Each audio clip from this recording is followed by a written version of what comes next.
This hearing will come to order, and welcome to everybody. The distinguished Senator Merkley, who's the co-chair of our commission, and I will both give opening comments, and Ms. Salinas might want to give an opening comment as well, or opening remarks. And Jennifer Wexton will do it remotely, I believe. And some of the other members might be coming, so please thank you for being here. We're a little late starting. We had a vote on the floor, and there were some disturbances outside the building that caused some of us to get here even later than we wanted to be. Today's hearing, the PRC's Universal Periodic Review and the real state of human rights in China, will come to order. Last week at the Universal Periodic Review of the People's Republic of China at the United Nations, the Chinese Communist Party thought that it could drown out the truth of its shameful human rights record, enlisting its allies to offer pampering praise instead of probing questions, while giving a platform to party-controlled civil society groups over independent, non-governmental organizations, something that is covered in a standalone special CECE report that was released just yesterday. And I invite you to take a copy and to read it. It's our staff did a wonderful job in putting this together, and I commend it to you. But even Xi Jinping, the Chinese Communist Party, and the PRC's massive 60-person delegation could not make a lie true. And it is indeed a bald-faced lie that the Chinese Communist Party respects, honors, or abides by international human rights norms. The truth is that Xi Jinping intends to rewrite and reshape these norms to manipulate even international bodies dedicated to protecting human rights to serve his agenda. The truth, on stark display at last week's UPR, is that Xi Jinping and the Chinese Communist Party constitute a systemic challenge to the international rules-based order and reject the very concept of universal human rights. It's a sham submission. In its sham submission to the Universal Periodic Review, the PRC claimed that it protects freedom of religion and freedom of expression and looks out for workers' rights, women and ethnic minorities, all who are vulnerable, and they assert just the opposite. It's an Orwellian view of the world, and hopefully people will not accept it, even the most gullible. In reality, Xi Jinping poses an existential threat to these and other rights essential for human flourishing. He tells journalists that they must be so loyal to the Chinese Communist Party, that party becomes their last name. He tells leaders of religions whose roots in China date back to the middle of the first millennia that they must sinicize, which means putting allegiance to the party and to Xi himself before their faith and their God. He claims that women's equality is a state policy, while the Chinese Communist Party decides how many children a woman should have. And, of course, the infamous one-child-per-couple policy has led to massive numbers of sex-selected abortions directed at girls, and they're missing tens of millions of girls, particularly because of this policy. And of course, there's still the terrible reality in Uyghur and ethnic minority communities, even as restrictions have been eased on Han women, blatantly eugenic policy. So they're using it as a terrible tool, a repressive tool of genocide. Despite his best efforts, China has not succeeded at silencing those courageous men and women who insist on telling the truth about the real state of human rights in China, often at great cost to themselves, a cost some have paid with their very lives. Today we will hear from a panel of witnesses who will do just that. Rana Seal in Bo Din has devoted her distinguished academic and professional career to exposing the PRC's insidious attempts to undermine human rights in international organizations. Ben Rogers has been a passionate and effective advocate for religious freedom in China and for democracy and human rights in Hong Kong, for which he has been denied entry to Hong Kong, threatened with prison, and repeatedly harassed. I know that I read his reports all the time, and he is just a truth teller and has made such a difference in making sure everyone who has ears knows the truth of what they're doing in Hong Kong especially. Emil Dirks has conducted groundbreaking research exposing China's totalitarian surveillance and censorship regimes, documented the PRC's use of dystopian technology to target ethnic and religious groups for biometric monitoring and data collection, and scrubbing China's internet to create alternative realities. And we are particularly honored to have with us today two women who have taken extraordinary risks for the cause of human rights, fighting on behalf of their family members who are imprisoned in by the CCP. Rushan Abbas, a powerful advocate for the Uyghur people, whose sister was abducted by the Chinese government in retaliation for her activism, and Sophie Liu, I hope I got that right, wife of imprisoned rights defender Ding Jiangxi. Now herself a dedicated advocate for victims and their families, all while working by day as an accomplished engineer.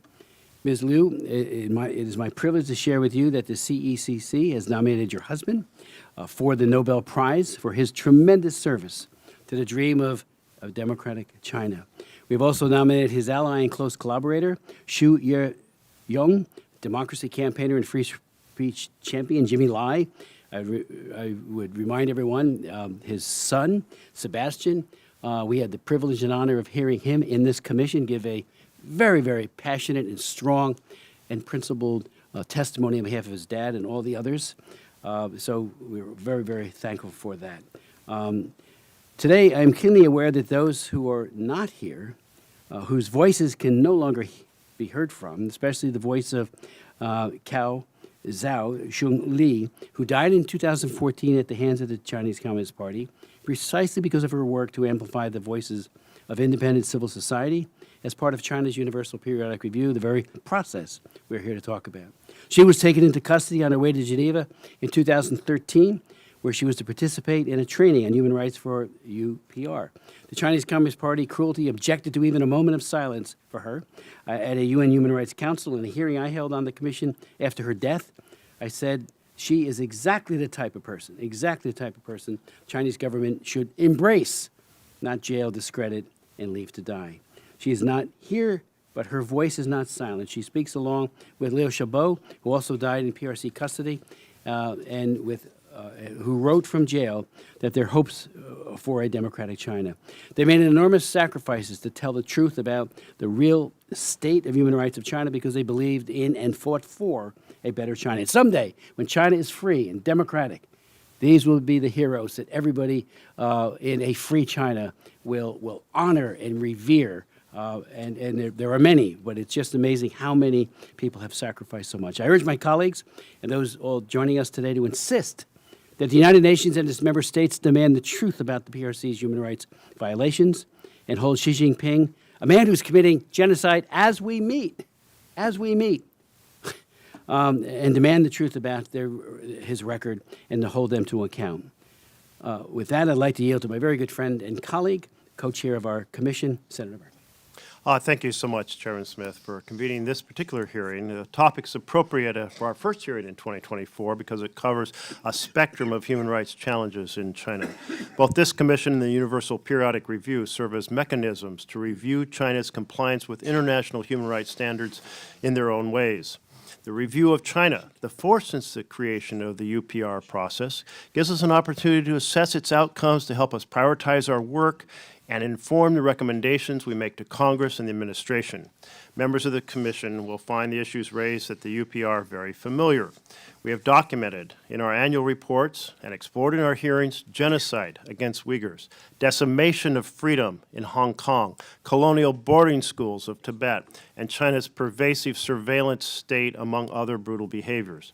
These are facts this Commission has reported, facts that member states raised in their UPR questions, facts submitted by the UN and the stakeholder non-governmental groups to the review session. The Chinese government is obligated by international law to address these matters and put itself in compliance with the law. I look forward to hearing from our witnesses about how these issues were discussed in Geneva and recommendations on next steps in terms of holding the Chinese government accountable for its numerous violations of the law.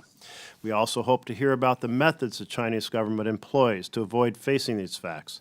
As one NGO put it, the Chinese Communist Party gaslights the world on its record by self-serving, redefining concepts, and recruiting allies to deflect attention away from its actual conduct. And that conduct is, in fact, atrocious. I command the attention of commissioners and the public to our new staff report, which hopefully you all have copies of or will soon get, on the prevalence of PRC sympathetic groups at the UPR and how they distort the process. appreciation to our staff for working so hard to put this excellent piece together. The UPR remains a valuable platform for the international community to assess the human rights record of China and of every country, including our own. It's far from perfect, and we will hear criticisms of the process and how the PRC manipulates it, but we must also take care not to let such criticism erode support for the UN system. Its treaty bodies and instruments are the places where international human rights law is defined. It's where it's adjudicated. These universal standards are those that this Commission is mandated to assess the PRC's conduct against. Let us not undermine that work. Lastly, let us remember our most essential role, to help give voice to those who cannot freely express themselves, who languish unjustly in jail, who suffer repression. Earlier this month, I joined Senators Rubio, Kaine, and Blackburn on a letter asking the State Department to raise specific names of political prisoners at the UPR of China. Chairman Smith and Commissioner Wexton led a similar letter on the House side, and thank you so much for doing so. I hope our witnesses will update us on cases of concern.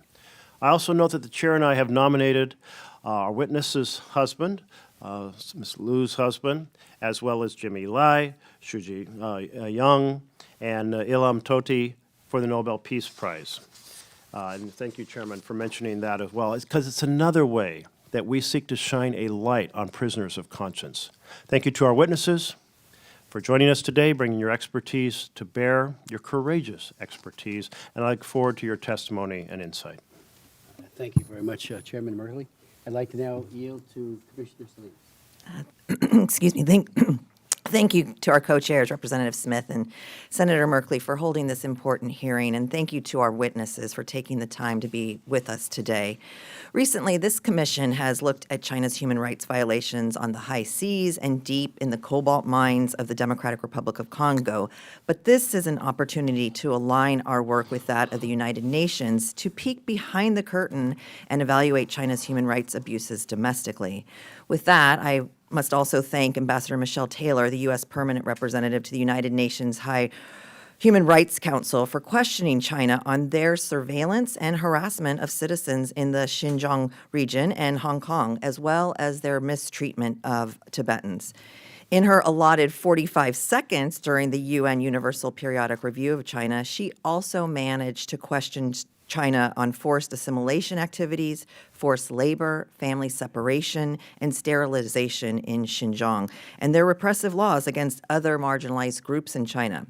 Fortunately for this commission and our esteemed witnesses who have taken the time to be with us today, we have more than 45 seconds to evaluate China's human rights record, and I look forward to robust discussion from my colleagues and our witnesses today, so thank you. We're joined by Commissioner Michelle Steele remotely. She'll be getting on right now, I hope. Thank you, Mr. Chairman, having this important meeting, and I'm so grateful for that. From the mining of critical minerals to manufacturing, the human rights abuses happening at the hands of the CCP should provide every one of us, and we have to let the whole world know. That's what this commission has been doing, and I'm so grateful to the members and all the witnesses coming out with their courage. These abuses are happening all over the world, including Vietnam. I have a big Vietnamese constituents, and I've been hearing from them all the time that what's going on with that country. I'm glad that we are having this meeting to discuss the continuing attempt by the CCP to subvert the UN human rights system, and UN has to work harder than ever for this. In 2021, Congress worked together and passed the Uyghur Forced Labor Prevention Act. I'm glad this commission continues to review implementation, and we are working to shine a light on all CCP human rights abuses. Thank you to the witnesses for sharing with us your expertise on further congressional oversight and other charges needed to improve on this key issue. And thank you very much. Thank you very much, Commissioner Steele. One of our commissioners couldn't be here today, but she asked that I actually read her statement. It's the very distinguished member of Congress, Jennifer Wexton, who is one of our commissioners. And this is her words. The latest UPR review marked the fourth time that China's human rights record has been examined at the UN. Since the first review in 2009, the deterioration of human rights for Chinese citizens and its autonomous regions has been deeply concerning to the world. After Chinese President Xi Jinping came to power in November of 2012, all aspects of human rights from Tibet to Xinjiang, Uyghur Autonomous Region, Hong Kong, to Chinese civil society have been in a downward spiral, causing more than 160 countries to address the 2024 hearings in Geneva.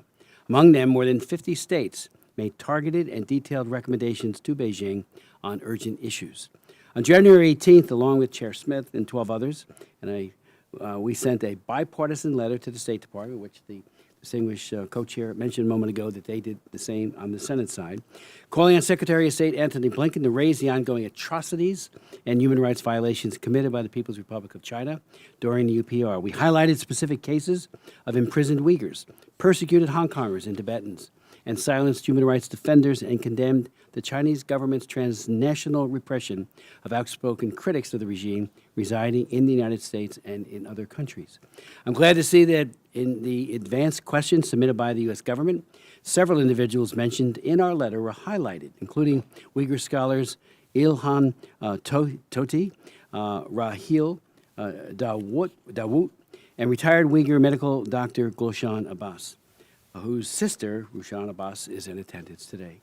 Hong Kong activists Chow Teng Tung and Jimmy Lai, as well as prominent Chinese lawyer Gao Zhejiang, were mentioned as well. Although they represent only a small fraction of all the arbitrarily detained in China, the list will help ensure Beijing faces scrutiny at the largest international organization. During the review, dozens of member states zeroed in on issues related to atrocity crimes in the Xinjiang area, including mass arbitrary detention, forced labor, and destruction and marginalization of cultural heritage, religious persecution, coerced family planning policies, and reprisals against human rights defenders and civil society.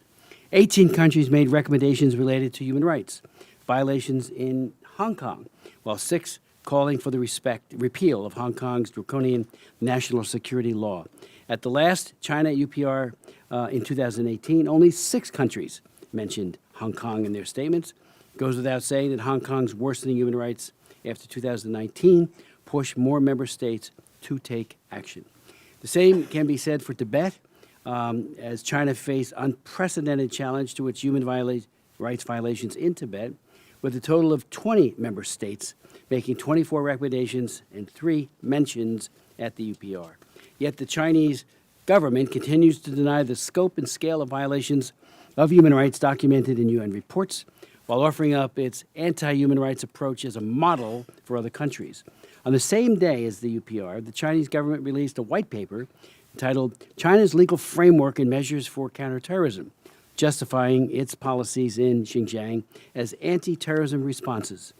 Beijing argues that, quote, as a victim of terrorism, counterterrorism efforts have brought security and stability to the region.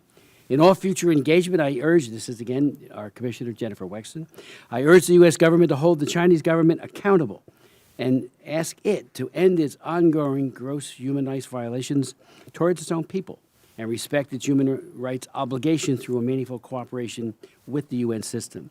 China has yet to implement key recommendations from UN bodies, including the OHCHR's Xinjiang report and findings by committees on racial discrimination, women's rights, economic, social, and cultural rights. China has not accepted the numerous pending requests for visits by UN special procedures experts. We need to be firm and consistent in our response as we work in tandem with civil society and many courageous activists presented today to ensure China acts responsibly to its citizens and to the world. Thank you. And I want to thank Commissioner Wexton for an excellent statement that just summarized it also very, very well, and for her leadership on this commission. I'd like to now to recognize our first witness, please. Distinguished commissioners, it is an honor to be part of today's hearing.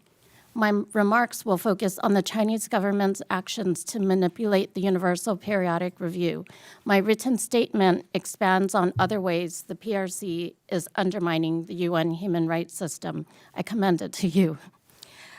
China's manipulation of the UPR is occurring in tandem with repression that includes persecution of Uyghurs, a crackdown on dissent in Hong Kong, suppression in Tibet, and an onslaught on human rights defenders. The PRC's efforts to undermine scrutiny is intended to conceal its violations, including the politically motivated detention of individuals such as Chinese pastor Wang Yi, Uyghurs Ilham Tohti and Rahil Dawit, Tibetan Yoshi children, human rights defenders Xu Zhiyong, Ding Jiaxi, and Gao Zhisheng, and the trial of Jimmy Lai in Hong Kong. The UPR was intended to ensure that every nation underwent routine scrutiny. It includes a dialogue where government representatives make a presentation and where other nations put forward questions and recommendations. It also relies on written documentation submitted by the government, the UN, and civil society. The procedure was developed with a vision of vigorous scrutiny, yet the PRC has tried to render it a meaningless exercise and whitewash its violations. One of China's strategies is soliciting soft comments from other nations in order to flood the proceedings with weak recommendations and perfunctory remarks. In the lead up to China's UPR last week, the PRC mission circulated a letter to other nations encouraging them to make supportive comments. As a result, during China's UPR, 163 nations had signed up to speak, which meant that each country only had 45 seconds to deliver their remarks. Thus, many of the statements merely congratulated the PRC, including mentioning its ability to lift 100 million people out of poverty, reach UN Sustainable Development Goals ahead of schedule without mentioning the use of torture, arbitrary detention, and forced disappearances. In exchange, Beijing makes similar statements for other governments, such as stating for Belarus that it supported the achievements of Belarus in protecting human rights and its efforts to maintain its independence and sovereignty. China also appeals to global South solidarity to protect itself, framing scrutiny of its record as unfair treatment of developing countries. As part of this effort, China is fueling a grievance culture in the Council and sowing North-South divisions that is harmful to U.S. interests. The PRC government claims to meet the guideline of involving civil society in developing its report, but it only consults with government-affiliated organizations. Consequently, China's report was full of propaganda, including claiming that it was one of the safest countries in the world.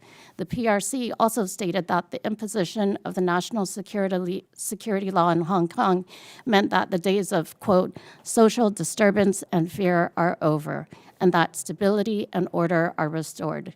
These claims about safety and stability are inexcusable given the persecution of Uyghurs and the bounties it has placed on individuals who seek exile abroad. It is actively sowing fear. China's machinations have also resulted in the UN's compilation to the UPR failing to omit the claim or the accusation that the crimes in Xinjiang may constitute crimes against humanity. China has also used gongos to intimidate and harass human rights defenders at the UN. As a result, I recommend the following. Commit to continued participation in the UN. American diplomats did a laudable job by putting forward 15 very well-stated questions in advance of China's UPR. Support human rights defenders as much as we can, both inside and outside the country, including those who have fled here to the United States in exile. Counter the PRC's efforts to sow North-South divisions in the Council. Expand cooperation with non-Western nations.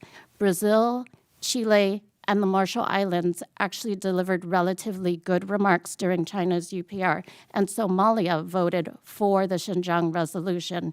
So there are opportunities outside of Western Europe and North America. Support creative advocacy. The U.S. mission in Geneva could host the performance, Everybody Is Gone. It is an immersive performance that portrays the detention camps that Uyghurs are sent to. You asked about the case of people in detention. I do pro bono advocacy for Wang Yi. Nobody has been able to verify his health, his mental status in 3 years. His wife has not been allowed to visit him. I encourage the United States to run a thematic resolution at the Human Rights Council on access to prisoners and prisoner rights. This would also help ease some of the repression that Uyghurs are suffering, especially Rahil Dawit and Ilham Tohti. I also would encourage the U.S. to bolster resources for the U.S. mission in Geneva. The PRC mission in Geneva is twice the size of the American mission. This would allow the U.S. to hold more side events. It would be ideal to have a UN side event on China during every single session. Thank you. Ms. Bowden, thank you very much for your testimony and your recommendations. Really appreciate it. I'd like to now recognize Mr. Rogers. Chairman Smith, Senator Merkley, distinguished commissioners, it's a great privilege to testify before your commission, and I thank you for the opportunity and for your leadership. I've been asked to focus on the real state of religious freedom in China and also in Hong Kong. I've been involved with human rights in China for over 30 years and have myself experienced, to some degree, transnational repression. I've received, for example, dozens of anonymous threatening letters at my home in a suburb of London, not an address that I make public, and even my mother has received letters telling her to tell her son to stop doing what he's doing. This is detailed further in my written testimony and also in my book, The China Nexus. Religious freedom has always been suppressed by the Chinese Communist Party regime, but under Xi Jinping's rule, it has intensified. Responsibility for religious affairs has been centralized.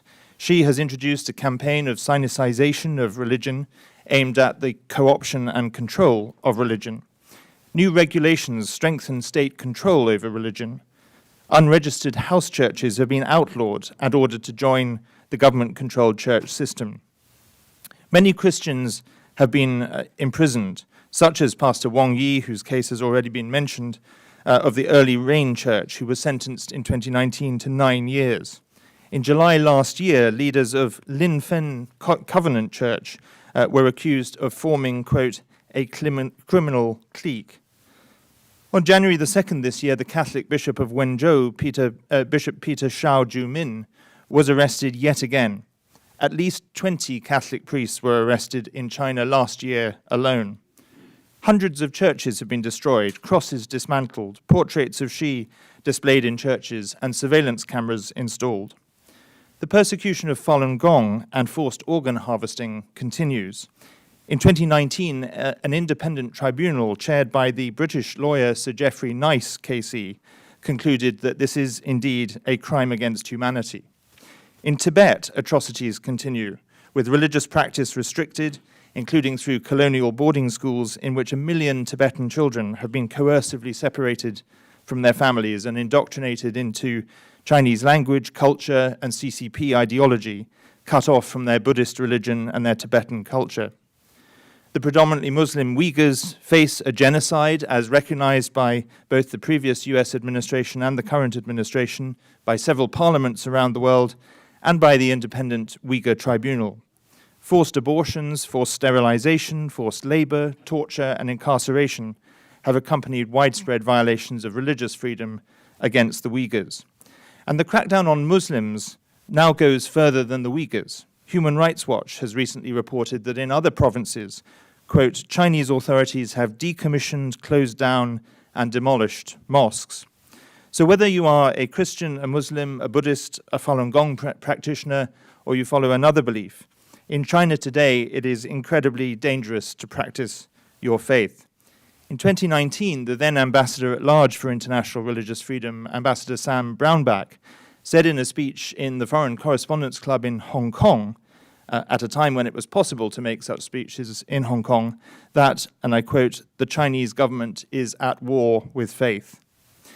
In the recent UPR, as has already been mentioned, 18 UN member states raised recommendations on Hong Kong. Over the past decade, and especially since the imposition of the national security law, the Chinese Communist Party has totally dismantled Hong Kong's freedoms, the rule of law, and autonomy in total breach of the Sino-British Joint Declaration. And the announcement this week that the Hong Kong government will bring forth legislation on Article 23, a further security law, will only intensify and worsen the situation further.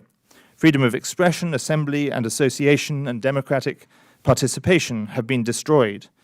Over 1,000 political prisoners are in jail in Hong Kong today, and over 68 civil society organizations forced to close. In addition, as Hong Kong Watch documents in its new report titled "Sell Out My Soul," the impending threats to freedom of religion or belief in Hong Kong, religious freedom in Hong Kong is being undermined in insidious ways. And if I may, Mr. Chairman, request that this report, "Sell Out My Soul," be entered into the record, I'd be very grateful. Without objection, so ordered. Thank you. The international community must monitor the situation of religious freedom in Hong Kong very closely. The new repressive laws under Article 23 and other laws expected should be closely watched and analyzed for their impact on religious freedom. Hong Kong's plight is illustrated most starkly with the current trial of Jimmy Lai, who is the 76-year-old entrepreneur and pro-democracy activist. He's a British citizen, and I'm privileged to call him a friend. He has spent the last 3 years of his life in prison, and he may well remain there until he dies. He's accused of conspiring to collude with foreign forces. But the reality is, as the head of his international legal team, Keelan Gallagher, KC, so aptly puts it, the reality is, the real charge against him is conspiracy to commit journalism, conspiracy to talk about politics with politicians, and conspiracy to raise human rights concerns with human rights organizations. I have been named in his trial. I woke up on January the 2nd this year to find that along with several other foreigners, including some American citizens and British nationals, our headshots were displayed in court as collaborators with Mr. Lai. The outrageous imprisonment of Jimmy Lai is emblematic of the CCP's assault on human rights, including religious freedom, because he is a Catholic motivated by his faith to fight for freedom. We must stand by him, we must call out this gross injustice, and we must demand his immediate and unconditional release. Thank you. Thank you very, very much, Ben. I'd like to now recognize Sophie Lua.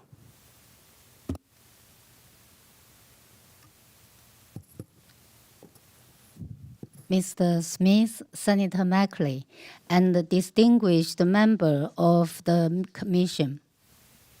Thank you so much for holding this hearing and for inviting me to testify.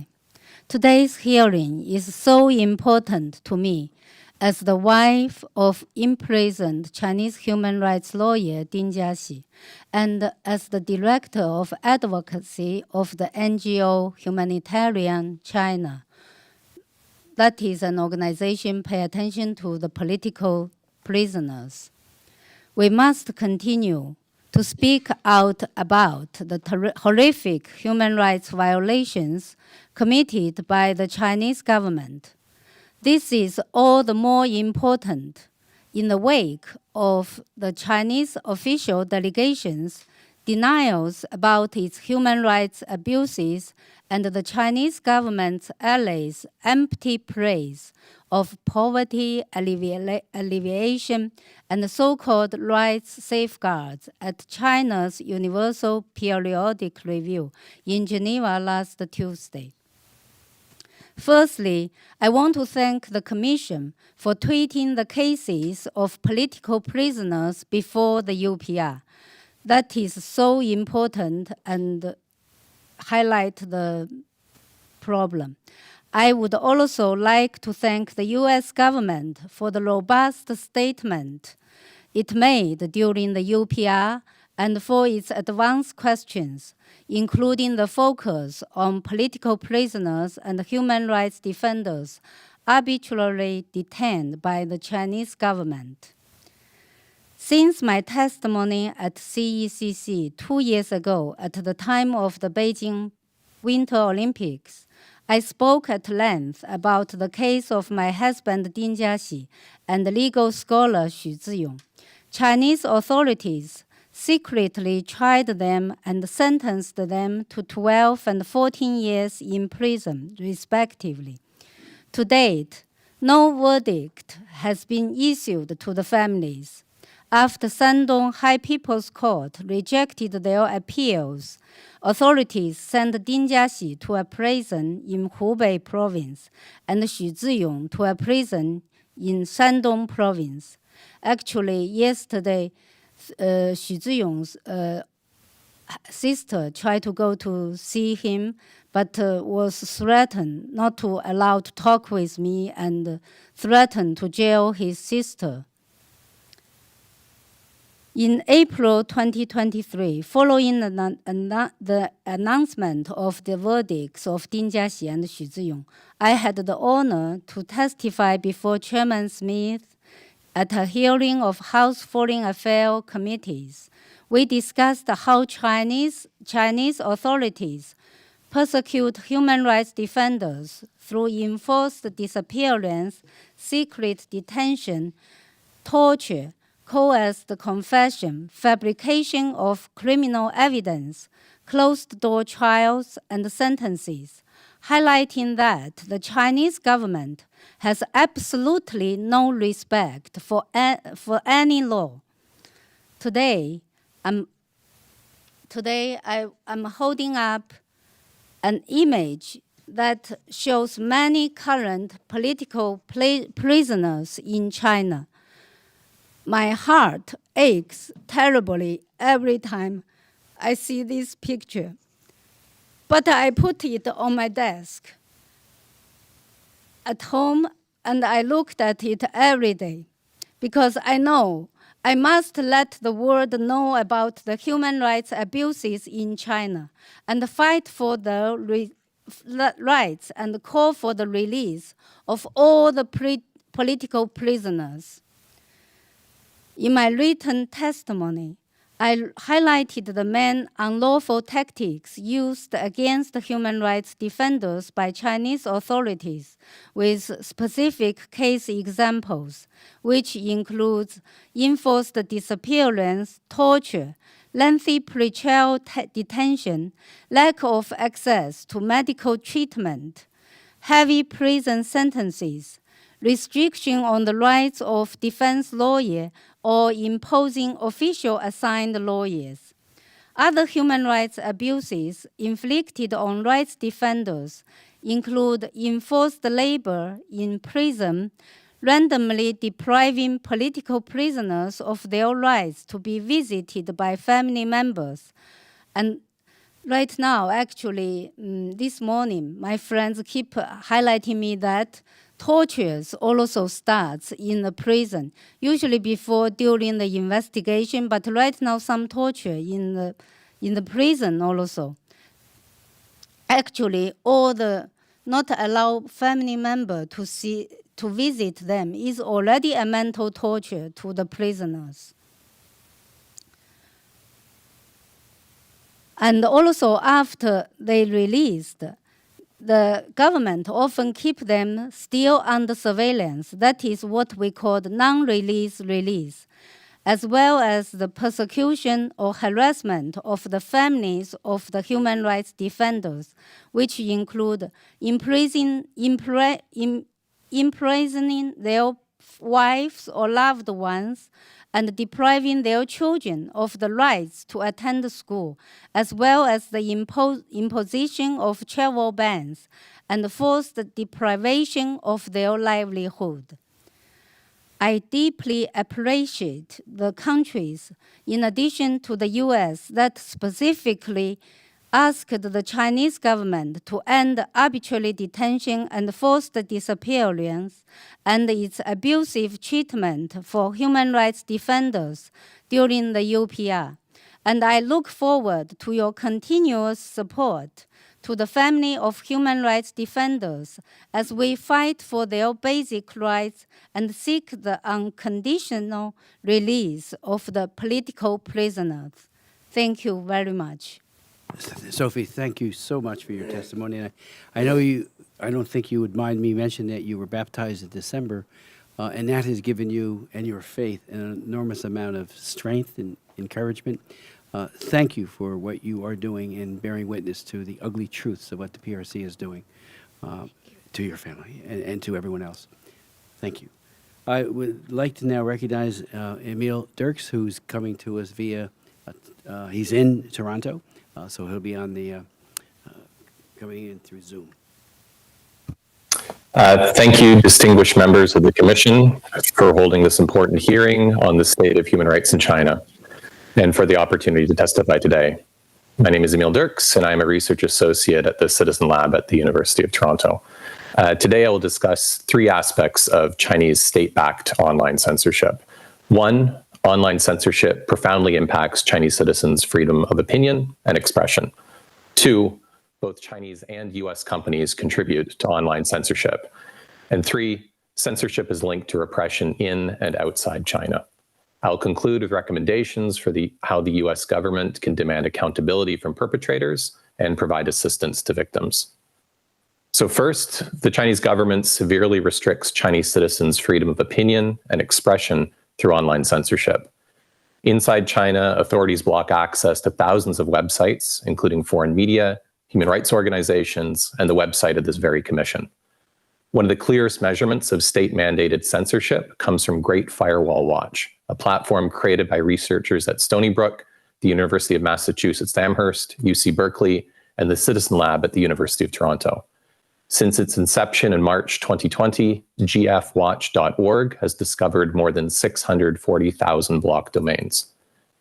Now, censorship is pervasive even on platforms accessible in China. Yet while authorities stipulate what content is prohibited, it is tech companies themselves which are responsible for day-to-day censorship. Citizen Lab researchers have discovered over 60,000 censorship rules on 8 China-accessible search platforms, rules which fully or partially censor search results for key terms, including references to human rights abuses and criticisms of the Communist Party. Citizen Lab researchers have also detailed how platforms censor discussion of political events, including activism in Hong Kong, crackdowns on human rights lawyers, and the COVID-19 pandemic. Second, it is not only Chinese companies which are responsible for censorship. Citizen Lab research shows that the Chinese version of Microsoft's Bing, the only major non-Chinese search engine accessible in China, engages in extensive censorship. In China, Bing only displays censored search results for authorized websites. Bing targets political material related to Xi Jinping and religious material related to banned spiritual movements. Furthermore, Citizen Lab researchers found that Bing's censorship of search suggestions, though not search results, was applied to users in the United States and other countries for at least 8 months from October 2021 to May 2022. Bing's extensive censorship shows that US tech companies cannot introduce services in China without integrating restrictions on expression, and that these restrictions will be applied to users outside of China. Third, online censorship is linked to offline harms. As detailed by Citizen Lab researchers, a 2019 to 2021 harassment campaign used Chinese social media to distribute personal information about Hong Kong activists. Victims are also outside China. This commission has previously discussed the Chinese government's silencing of overseas critics through transnational repression. On Chinese and US social media, state-backed proxies and online nationalists harass Chinese, Hong Kong, Tibetan, Uyghur, and other diaspora members. Since 2009, Citizen Lab researchers have investigated digital attacks and espionage against Tibetan diaspora communities. And some of the most vicious instances of digital transnational repression are directed at women. As Citizen Lab researchers have documented, Chinese and Hong Kong women activists in Canada have suffered online threats of physical and sexual violence. Diaspora women in the United States, Australia, and other liberal democracies have also been attacked online due to their criticisms of the Chinese government. Now, through online censorship, the cooperation of technology companies, and digital transnational repression, the Chinese state severely restricts the freedom of opinion and expression of people in and outside China. Addressing this problem requires holding companies responsible for their role in online censorship and supporting victims of digital harassment and intimidation. Therefore, I recommend that the United States government do three things. One, publicly request that Microsoft and other US companies like Apple explain how they implement political and religious censorship on their platforms in China. Two, publicly request that Microsoft explain how political and religious censorship was applied to the search suggestions of users outside China and what safeguards will ensure that this will not reoccur. And three, train US government officials, including law enforcement and immigration authorities, to recognize digital transnational repression and properly assist victims and their families. Thank you for the opportunity to testify today, and I look forward to your questions and comments. Mr. Dirks, thank you so much for your testimony and your recommendations, and we will follow up. I'd like to now recognize Rushan Abbas. Thank you, Chairman Smith and Chairman Merkley, members of the Commission and the staff. Thank you for this opportunity to testify. Today, I stand before you to speak about my experience and observations during PRC's Fourth Universal Periodic Review held in Geneva last week. UPRs are intended for a genuine exchange within the UN framework. This one, however, occurred amid an ongoing Uyghur genocide. It underscored the difficulties in holding China accountable for its human rights atrocities against the Uyghurs, Tibetans, Hong Kongers, Southern Mongolians, and the Chinese dissidents. China's genocidal policies includes forced sterilization, forced abortions, institutionalized mass rape, forced marriages, child abduction, modern-day slavery, organ harvesting, and the crematoria for a culture that doesn't practice cremation. 12 countries and the parliaments, including the United States, recognize these atrocities as genocide. I would like to underline by providing a telling example that the UN system is under immense pressure by the People's Republic of China. The main takeaways of the August 2022 report by the Office of the High Commissioner for Human Rights was that Beijing's actions in the Uyghur region could constitute crimes against humanity. This is a grave allegation that the UN cannot and did not raise without compelling evidence. However, it was disheartening to see that the UN's official compilation of its own reports as a part of the UPR process conspicuously left this conclusion out. As much as Campaign for Uyghurs was relieved to see that this damning conclusion of the report by the UN itself was at least mentioned through our organization in the summary of the civil society reporting produced by UN, the fact that UN is debilitated to the point of not being able to refer to its own reporting without hiding behind a civil society organization shows the level of China's undue pressure under which the UN system currently operates.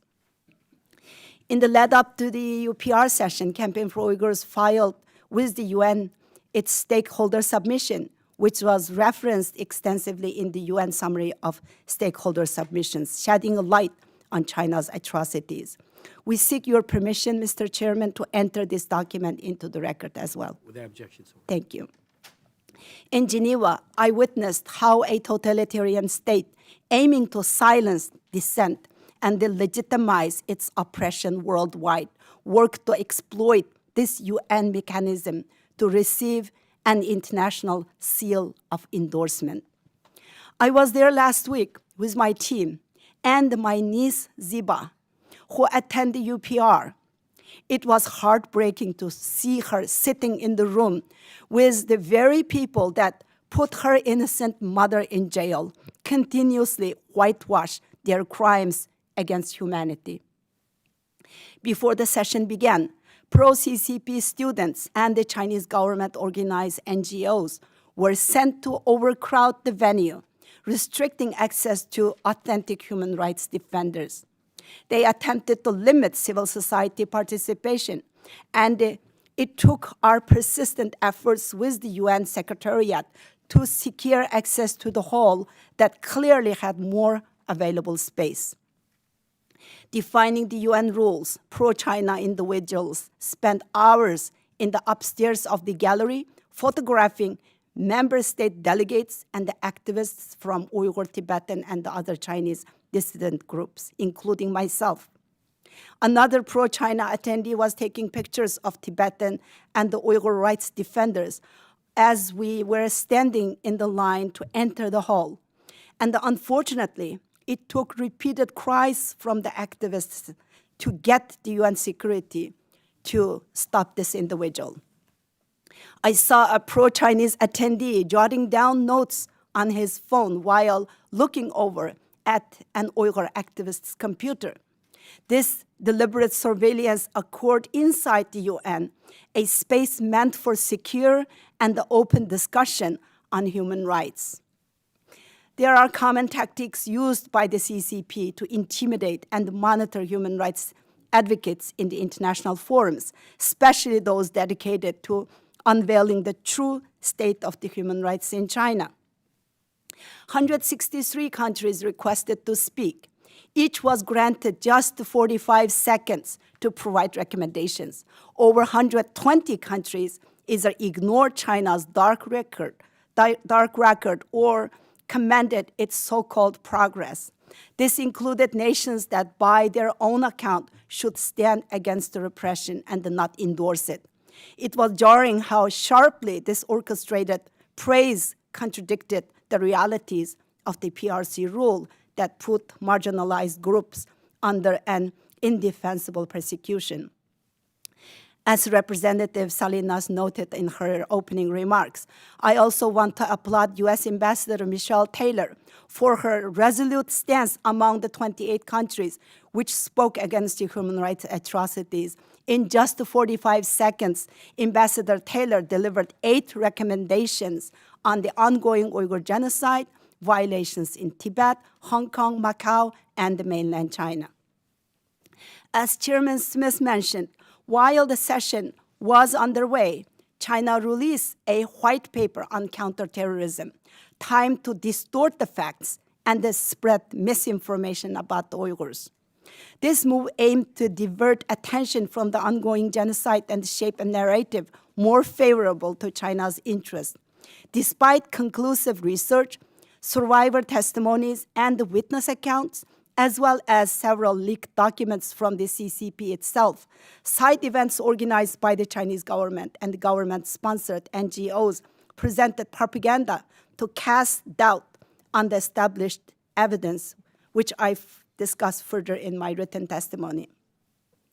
China's manipulation of the UN and the blatant abuse of the international system undermines the principles of justice, human rights, and fair representation. Their maneuvers compromise the UN's integrity and pose a direct threat to global stability and human dignity. In my opinion, China's calculated attempts were indeed successful in shielding its egregious crimes from scrutiny and eroded the UN's founding principles and its purpose. The international community must unite against such tactics to preserve the UN as a beacon of peace, free from exploitation. Mr. Chairman, what transpired in Geneva last week was not an isolated case, but a symptom of a much larger issue. The PRC's conduct at the UPR and the permissive attitude in that room served as a microscope of China's broader disregard for international norms, human rights, and the dignity of the Uyghurs, Tibetans, Hong Kongers, and other persecuted communities. I am defending human rights at the cost of my own sister's freedom as a result of China's transnational repression against American citizens living in American soil. Exercising my freedom of speech put her in jail. It's clear that in Geneva, the PRC operates with an audacious sense of impunity, treating the UN as if it were their own playground and getting what they want. The United States must recognize the gravity of this situation and the urgency with which it demands a response. It's high time nations stood firm against such a bold effort ensuring that UN remains true to the vision of Eleanor Roosevelt rather than becoming a rubber stamp for a global offense on freedom. Thank you so much. Thank you so very much. And thank you for your courage and your sister's. She's in our prayers, believe it. And we will continue to raise her case as well. You know, one of the things I learned about political prisoners was learned from dissidents and prisoners themselves. One of them was Wei Jingsheng in 1994. I went to Beijing, really raising the issue that they should not get the Olympics 2000 unless they release political prisoners. And he told me something. He was out of jail. He had been beaten senseless by the Chinese Communist Party. And then when they didn't get the Olympics, they rearrested him and hurt him severely. He is a great human rights activist, as you know, and defender. But he told me something I'll never forget. He goes, you know, you people in the West, he said it very politely, but he said, you in the West don't understand. When you kowtow, when you try to curry favor with the Chinese Communist Party, when you fail to mention the names by name of prisoners, they beat us more in the prison. When you're strong, assertive, and you will not give up, they beat us less. I've heard that from others, but he said it so powerfully. They knew when we were raising issues, because even the warden would be well aware of that. The world is watching. So we need to accelerate that very, very significantly.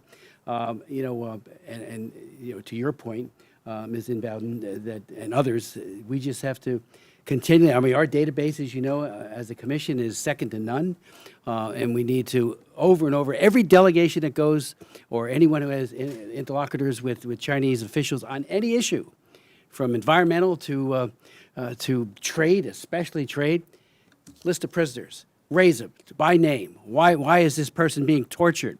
Manfred Nowak, when he was the special rapporteur for torture for the United Nations, he did a scathing report on China, the pervasive use of torture, and it was all denied. The Chinese Communist Party just said, no, doesn't happen, and then accused us, the United States, of practicing torture. It was just, it's Orwellian, and it's never ending, and 45 seconds to make presentations. I mean, that's absurd, and there should have been an attempt, to turn the clock off, and say you've got as much time, even if it goes for a day or two or more.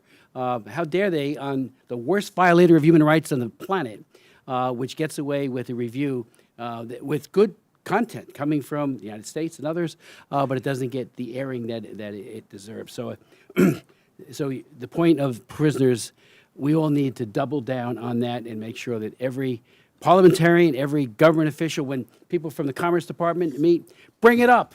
I brought it up with John Kerry once, and he goes, well, I want to keep it on the Green New Deal and things like that. I said, please, you know how bad it is. Please raise it even in all of those venues as well, because every time you do, you might be saving the life of one or of many. And someday we will see democracy and freedom there, and it will come out because we have a new bill we're working on right now, the Gao Zhejiang bill.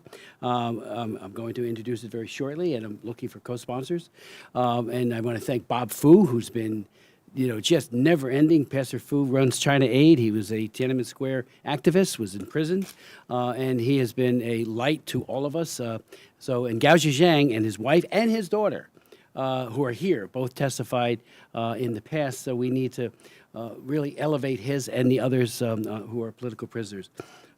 So if anyone wants to comment on any of that with the prisoners, please do. Ben Rogers, the national security law is one of the worst laws ever, and Jimmy Lai and so many other great people. The best and the bravest and the brightest of Hong Kong are being prosecuted, and the key thrown away with regards to them as they go to prison. The Hong Kong Human Rights and Democracy Act and all other levers we have need to be more robustly applied, both the United States, UK, and everyone else, wherever we have those kind of laws. The Global Magnitsky Act is a great tool as well. So I do hope we will redouble our efforts there, because otherwise, it's just going to, I'm afraid that some of the business community, and we saw at the APEC Summit, and this commission did a great job, I think, in trying to rally people there as to, we met with a lot of those who were harassed by the Chinese Communist Party apparatchiks, to use an old Soviet expression, and there's our businessmen paying tens of thousands of dollars to sit with Xi Jinping, to curry favor with him, while he should be at The Hague for crimes against humanity and for genocide, being prosecuted. And, you mentioned, and maybe you might want to speak further on this, on the issue of yesterday, our great speaker strongly raised at the Religious Freedom Summit the issue of forced organ harvesting. I've had 2 hearings on it, one here in the commission. We have a great bill. It's bipartisan. It passed the House almost a year ago with only 2 people voting no. You never get that, right? No, especially in modern day. It was totally bipartisan because everybody realizes when you have tens of thousands of Uyghurs, Falun Gong practitioners, and other people of faith who are targeted, Christians, Tibetan Buddhists, but especially the first 2, the Uyghurs and Falun Gong practitioners, tens of thousands a year who are killed, murdered for their organs, 2 to 3 per person. That's something that Joseph Mengele, the Nazi doctor, would love. And we have a bill that would go after that. It would criminalize those who, with intent and with knowledge, I should say, procure those organs, and to just put it in neon sights, stop this horrific human rights abuse, and stop it now, or we'll do everything we can legally and criminally to come after you. It's sitting in the Senate with respect. It's H.R. 1154. I asked the Senate again to please mark it up and let's get it down to the president. We worked with the State Department. They had some initial concerns because I've been pushing it for 3 years. We met those concerns, and now we have a bill that I believe, based on their input, it will be signed. So, forced organ harvesting, I can't even think how horrible that is for someone as they are being strapped down and a doctor is coming over. Some don't even get anesthesia. One of our doctors who testified said somebody was in shock. And that person, as he was taking out the organs, started moving around because he was feeling the knife. It's barbaric. So we got to get that bill passed. So if any of you want to comment on any of that, because, again, your testimonies were extraordinary. Yes, Ms. Thank you. I would like to comment on access to prisoners and prisoner rights. First, I would love to see a CECC bipartisan letter to the executive branch asking specifically for the President, the Secretary of State, and the National Security Advisor and other cabinet-level officials to be mentioning these cases specifically in their in-person meetings. I think that conveys a very strong message, and it is something that our nation has not done consistently. I would also encourage the U.S. to push for the International Committee for the Red Cross, for UN special rapporteurs who have relevant expertise, such as those on arbitrary detention, torture, and forced disappearance, to be allowed access to China, even though China is very manipulative during those visits. As you mentioned, Special Rapporteur Novak had a very powerful report. That report is almost 20 years old. We need access again. And there's another instrument that China has not signed, which is called the Optional Protocol to the Convention Against Torture.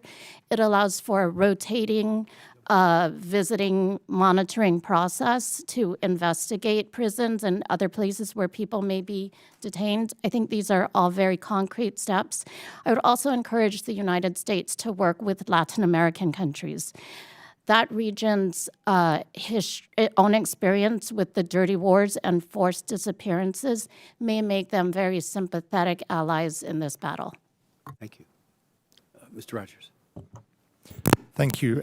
Could I, first of all, very enthusiastically and passionately applaud and endorse everything that you said and all the initiatives that you and the Commission are taking. I'd like to comment just briefly on Hong Kong specifically. I think, first of all, I would really welcome scrutiny of the implementation of the Hong Kong Autonomy Act and the various sanctions and measures that are in that. The legislation is there, thanks to your leadership. To what extent is the administration actually implementing it? That would be one point. The existence of the Hong Kong Economic and Trade Offices, HKETOs. I know there's an initiative on this which we would really welcome, because they are now functioning not as they were originally intended to, as representatives of an autonomous Hong Kong, but rather as a second Chinese Communist Party embassy. And so I welcome efforts to look at that. We are doing everything we can to push the British government to implement sanctions, which it has not yet done. The United States has, the UK has not. Obviously, the UK has a particular responsibility to Hong Kong. So anything that the US can do to encourage my own friends in my own country, in the UK, to move on sanctions would be appreciated. And then lastly, I 100% agree with your point about naming political prisoners. I spoke about Jimmy Lai in my testimony, and it's really important that we keep the spotlight on his case. But naming, for example, Chow Hang Tung, the Hong Kong barrister who spent now several years in prison simply for organizing a commemoration of the Tiananmen Square massacre. She's a brave lawyer in jail in Hong Kong, keeping her profile named. The 47 former legislators and pro-democracy activists who've now spent the last 3 years in prison awaiting trial. They haven't even been sentenced yet. They've been denied bail. They were elected legislators. Their only crime was holding a primary election, something perfectly normal in this country and elsewhere, and they've been imprisoned for that. So highlighting the trial of the 47 and keeping the spotlight on that would be really important. Let me, I have many questions, but I would like to yield to my distinguished commissioners and then come back for a second round. Thank you, Mr. Chair. Dr. Inboden, I want to thank you so much for your testimony and for providing suggestions for how the United States can continue to engage in meaningful way with the UN Human Rights Council. You listed out several actions that the United States can take with the UN structure. What else can Congress do to bolster this effort? Well, Congress does control the budget, and so as I mentioned, the U.S. mission needs to have more staffing, better training. I also, having started my career at the State Department, know that your letters are powerful, and so I would also be making several specific asks. Obviously, your letter on naming individuals was And we will very do that. Thank you. was very important. We'll do the letter. Thank you. Thank Great you idea. for that. But the U.S. needs to be doing more to defend the UN human rights system, not just the UPR, but the appointment of the independent experts who serve in the special procedure system, as well as the experts who help implement the human rights treaty body system, having individuals with the relevant expertise, integrity, and who are proponents of vigorous scrutiny, no matter which country, is very important. So the U.S. State Department should be monitoring all of those vacancies, being ready to support candidates with strong records, even candidates who are not Americans. So those are some very specific things that I would love to see the administration do. Well, thank you. And following up on that, you also mentioned that China is not only trying to manipulate the periodic review system and deliberately suppress reporting on its human rights records, but it's now challenging the universality of human rights altogether. And as you specifically mentioned, it appears that they're doing this by creating a north-south divide and asserting that human rights are contingent on economic development. In your suggestions, you said the U.S. needs to find creative ways to poke holes in this false narrative and support developing countries. Can you just elaborate on how to best counteract these efforts by China? The PRC ambassador will make a very big effort to meet with smaller countries in Geneva. the U.S. needs to do the same, needs to lavish diplomatic attention on them, needs to be going on a listening tour, listening to what is important to them, and finding some common areas to push forward.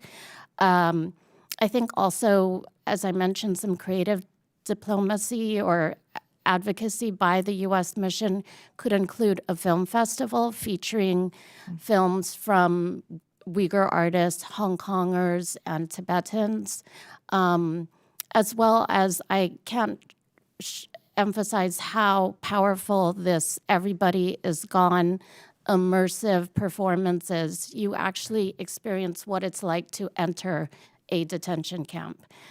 So I think these are all some things that could really raise awareness. And in Geneva, doing those things could make it more difficult for some of those countries who have gone along with China to maybe just don't speak up during China's UPR, don't make the weak recommendations, just abstain, even if China threatens to withdraw your aid. Thank you. And one more question, if I may. Thank you. Mrs. Luo, thank you so much for being here today and for your sincere and heartfelt story. I want to offer my sympathy for what you are going through and what you've done to endure all of this. And while all your testimony about the treatment of political prisoners is shocking, I was really struck by the lack of communication and access that family members and attorneys have to these individuals. Is this the norm for all court proceedings in China, or do you, and I'm a new commissioner, so forgive me, or do you think this is an additional scare tactic imposed on people like your husband who dare to speak out? Excuse me, you are asking, is it a norm? What do you mean? Yes. You are saying they do not allow the family member to visit the prisoner? Normally, in the law, in the prison law, it is a right protected by the law that people, the family member, is allowed to meet the prisoner, and actually they could, and also at least they can communicate by letters, and also they can call family home, paid by the family. But all these are getting less and less. I see in the past years, just Rana mentioned, Pastor Wang Yi's family had a difficulty to get to meet him.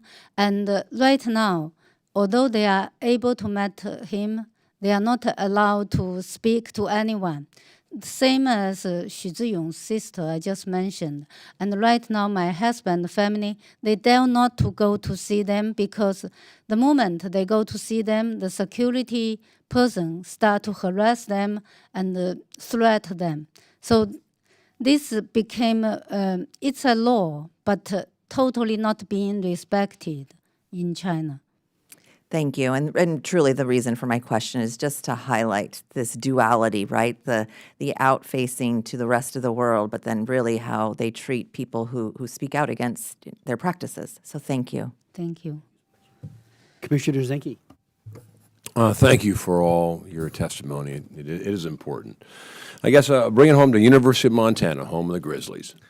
It's been in the news, at least in Montana recently, that there are being exchanges funded by the Chinese United States Exchange Foundation program, which is currently connected to the CCP influence entity. And I was noticing that the University of Austin rejected those similar requests and funding overtures.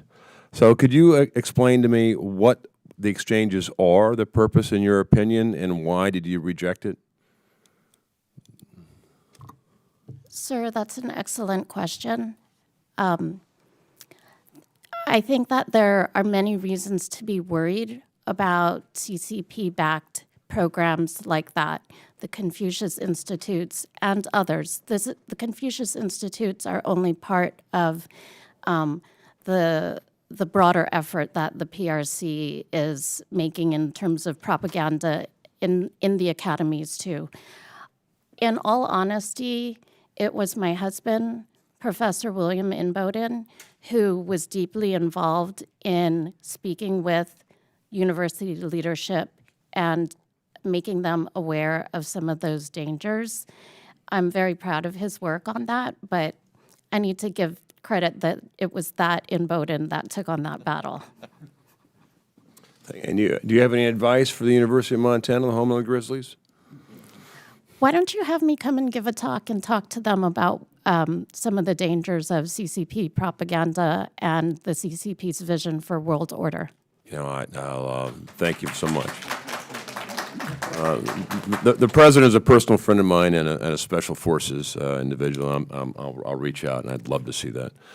Shifting to TikTok, it seems to me TikTok is an influencer that is emanating from, or at least controlled in the database by China. It seems that influencers and those that participate largely in the platform are young. The demographic would point to X generation and the influencers and that. And we've seen a recent influence on LNG, probably as a trial as we go forward in the election. I would imagine there's going to be others. Either try to manipulate popular opinion, et cetera, targeted on certain objectives. I guess my comment is for those of us that perhaps are a little past the X generation, looking at it. I guess, Dr. Burks, you seem to be the youngest in the audience, or at least the participation. Is there some advice in what language our generation can use to talk to the younger generation about some of the dangers involved in broad participation and utilizing the TikTok as a platform of preference? Dr. Well, thank you for your question, and thank you for acknowledging me as maybe the youngest person there. I don't know if that's true. But what I would recommend is that the Citizen Lab has produced a short document, which is looking at the comparison of TikTok with its Chinese counterpart, Douyin. I believe that would be the best resource for looking at the particular privacy concerns that surround both platforms. I'll note that in the analysis that Citizen Lab researchers have done on TikTok, they've found that TikTok collects similar kinds of data to other social media platforms, such as Facebook. A lot of this is for the purpose of creating targeted ads towards users. Now, one of the things to be clear about is that our analysis at the lab was very explicit in that we had no visibility into what happened to user data once it was collected and transmitted by TikTok back to its servers. It's possible that the Chinese government may use unconventional ways to obtain user data, for example, through national security law legislation, which it could apply to TikTok's parent company, ByteDance. This is a plausible scenario, but it's also a speculative scenario. However, again, the focus of that research was looking at comparing TikTok and Douyin, and researchers found no particular evidence that the Chinese government was using any measures to pressure ByteDance. What I will say as well is that it also seems perhaps unlikely that TikTok is spreading views which are overly favorable of the Chinese government on its own platform. What's more, I think that if we're looking at kind of general privacy concerns or content concerns on TikTok, I think what this really highlights is the need for a broader discussion about data privacy and content moderation, not just on TikTok, but on a variety of social media platforms, be it Facebook, be it X, Instagram, or anything else. Thank you. I appreciate it. I appreciate what you do. Mr. Chairman, I yield. Thank you very much, Commissioner Zinke. Commissioner Nunn. First off, well said, Commissioner Zinke. Thank you, Mr. Chairman, and to the bipartisan members of this, and most importantly, thank you to the panel here today. I mean, this is just very powerful testimony that you've shared, not just in this committee room, but the rest of the world is watching. As we look at the lies and deception that are being facilitated by the Chinese Communist Party, this is not new to the realm of China. As a military officer, one of the first things that we read here is unrestricted warfare. The idea here that China is going to use every method to its ends to advance the goals of Beijing, not just on the battlefield, but right in its social media, in how it engineers its economy, and painfully, as you've highlighted, how it exploits its own people to achieve political goals, most notably retaining power within China and expanding that power across the world. Whether it be by most recently falsifying COVID statistics that lets the rest of the world unprepared for a vicious pandemic, telling the world that it's not interested in its territorial expansion while it gobbles up islands, or simply downplaying their military buildup in the Pacific across the area, China has become known as infamous when providing for the West false information. And it's truly broken down a trust that could have been established between Beijing and those of the rest of the world. Now, on the world stage, the United Nations Human Rights Council, China has fudged the numbers once again. However, the falsification here of human rights violation reported by the CCP not only shows they are lying, it indicates that those that are vulnerable populations, that they're not even worth accounting in their statistics internally to China. The Chinese Communist Party continues its efforts to lie about human rights violations that they themselves not only are allowing to have happen, but are actually the director of the infliction of pain that's incurred on it, as we just saw, Ms. Liu, from your testimony. So I want to applaud Chairman Smith, my fellow commissioners, for their continued efforts to hold Beijing's feet to the fire, not just in these committee hearings, but in the important legislation that has been moving forward on this that's now on the President's desk. This truly must be a comprehensive approach, not just from the United States, but that with our allies as well.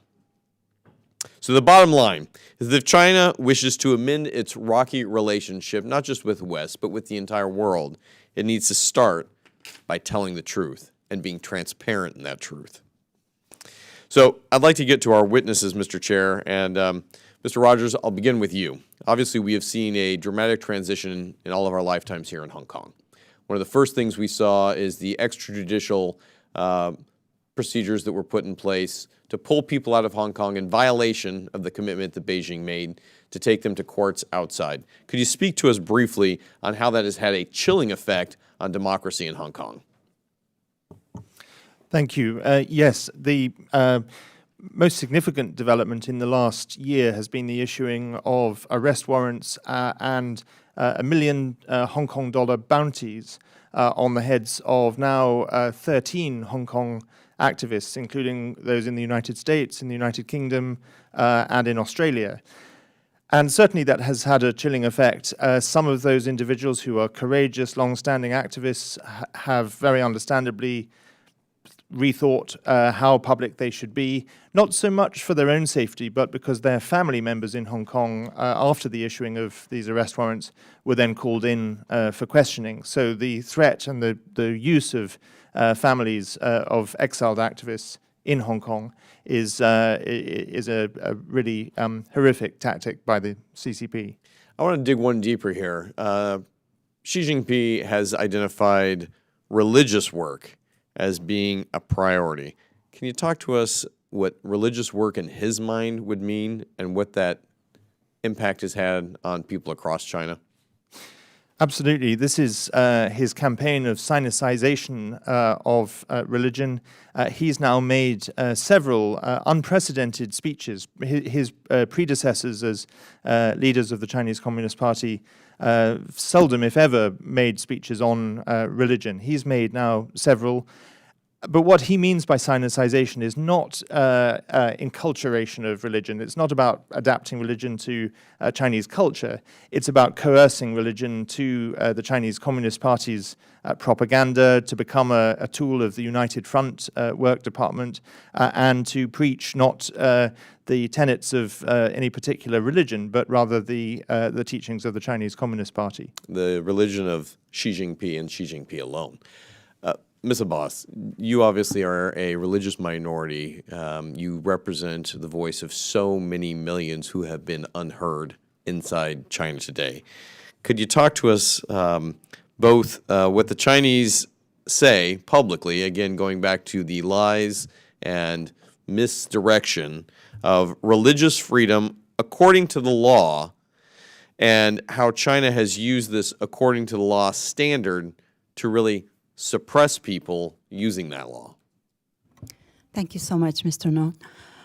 You are absolutely right. They define in the books and the Constitution that there are religious beliefs are guaranteed for the citizens. But with this recent campaign of the genocidal policies against the Uyghur ethnic group and the other, the Muslims in East Turkestan, we call Xinjiang province, the Chinese government is criminalizing every single aspect of the religion. Just like praying or fasting during Ramadan, or even saying a simple greeting of Salam Alaikum, which means peace be with you. Those are the reasons that Uyghurs can be detained. And they are using the pretext of war on terror and the de-radicalization and putting everyone in jail. We have millions of people disappeared in detention. My husband sitting behind me right now, his entire family went missing since summer of 2017, 24 people. My parents-in-laws, 3 of my sister-in-laws, their husbands, brother-in-law and his wife, 14 of his nieces and nephews. Then when I spoke out about this at the Hudson Institute in September 2018, my own sister, a retired medical doctor, Dr. Gulshan Abbas, she was taken as a retaliation for my freedom of speech, as I mentioned in my opening remarks. So when Chen Chuanguo, Cui Tiankai, one of the former Chinese ambassadors to United States, when he was questioned by one of the CNN reporters, he said it very clearly when he was asked about those detention centers. He said, by holding those Uyghurs in so-called re-education centers, we are trying to make them normal persons. So imagine, because of the language we speak, the religion we believe, and the beautiful culture that we represent, the front of the Chinese government's eyes, we are not even normal commodities. We are not even normal persons. Yeah. Ms. Abbas, first of all, I think all the commissioners, our empathy to you as a fellow person of faith. Our prayers are with you, your husband's family. We can only pray for the best, but we also have to recognize the systematic elimination by the CCP is something that we equally have responsibility here on Earth to address immediately. Dr. Dirks, I know you're remote with us, but I wanted to see if I could chime in here to speak specifically to how China manipulates this data when it comes to its own domestic surveillance program. And I want to bring in the fact that it's not just the role of the United States. It's the role of the entire world to address internationally China's growing use of digital surveillance. We worked hard on the Huawei prevention bill and the efforts that China is using technology to spy on the West. It is probably even more invasive inside China and really has provided a testing ground for the CCP to hone its ability to surveil, assess, and ultimately detain or destroy its own population, a tactic that could quite easily be used on operatives outside of China. Would you be able to speak to that, Dr. Dirks? Certainly. So I just want to say thank you to members of the Commission, as well as members of the Tibetan diaspora, specifically Students for Free Tibet, people at Human Rights Watch, and other researchers who focused on the specific issue. We're talking about domestic surveillance in China, the specific issue of mass DNA collection. I wrote a report on this in late September, or in September of 2022, as did Human Rights Watch. And this led to a lot of pressure being placed on a US-based company, Thermo Fisher, which was implicated in the mass DNA collection program in the Tibet Autonomous Region. And it was because of the public efforts, again, of members of this commission, as well as Tibetan diaspora groups, that ultimately led Thermo Fisher to make the decision to cease selling human identification kits within the Tibet Autonomous Region, just as they did in Xinjiang in 2019.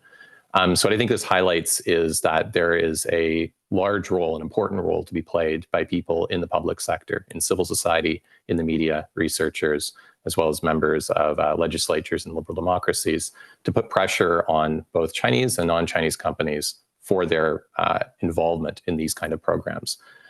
Secondly, when we're talking about the expansion of Chinese state surveillance, perhaps outside of its borders, I think where we see the greatest risk is to members of diaspora communities. So these could be Chinese, Hong Kong, Uyghur, Tibetan, or others, individuals who by citizenship are Chinese or because of their family ancestry have links to China. And we've certainly seen under the Xi Jinping administration a real increase in efforts by the Chinese government to harass, intimidate, attack, and even forcibly return members of these communities back to China. So if we're thinking about solutions, if we're thinking about how to address these problems, I think we really need to be thinking about those particular diaspora communities and vulnerable members of those communities. There's a lot of discussion today about political prisoners. Deserve a discussion. These are people who are under intense surveillance, detention, abuse within China's borders. Many of the diaspora members who are being targeted by the Chinese government outside of China are often quite anonymous. These are not well-known individuals, right? And so I think it requires a great sensitivity, a lot of training on the part of US government officials, again, specifically, as I said in my remarks, law enforcement, immigration, to be able to correctly recognize what transnational repression is, including its digital component, the harassment, intimidation of people online, and how to provide necessary and reasonable support to individuals and their families. And that will also require a lot of trust building between law enforcement agencies, immigration, and those members of those communities and the communities at large. Thank you, Dr. Dirks. And I think it's worth noting here that the tactics that are being honed, as you highlighted, within China's borders have already spilled over to the diaspora in other countries. In fact, right here in the United States, we were proud to just pass legislation shutting down 40,000 Chinese shell companies that have set up shop. I'm a farm kid from Iowa. It's not just the buying of farmland, it is the whole-scale establishment of a clandestine operation working here in the United States and around the world, buying up so that it can target its own diaspora, but also be a collection agent for U.S. interests on our own soil. This is an immediate national security concern. And while our hearts are absolutely with everyone in this room, we have to recognize the CCP does not intend to operate only on Chinese soil, but to export that directly to be able to influence activities around the globe. Ms. Imboden, you have led some very important recommendations here on what the United States can do. I think that it's important, as we saw with Huawei and other technologies, that in that technology space alone, it cannot be one country trying to turn back this red tide. And I'm not talking about Alabama football. I'm talking about what's coming out of Beijing right now. The reality is, if we're going to move forward on this, how do we get our other international partners to come alongside the good recommendations you've made for what we're trying to do here in the United States? That's an excellent question. I have said that transnational repression needs a transnational response. I think that there are many countries that are starting to understand the threat that this presents. Australia, for example. I've also noticed a real change within Europe, where China experts themselves have started to face some level of transnational repression. And so I think those governments are starting to understand the risks. So I would encourage the U.S. to pursue within the UN and other bodies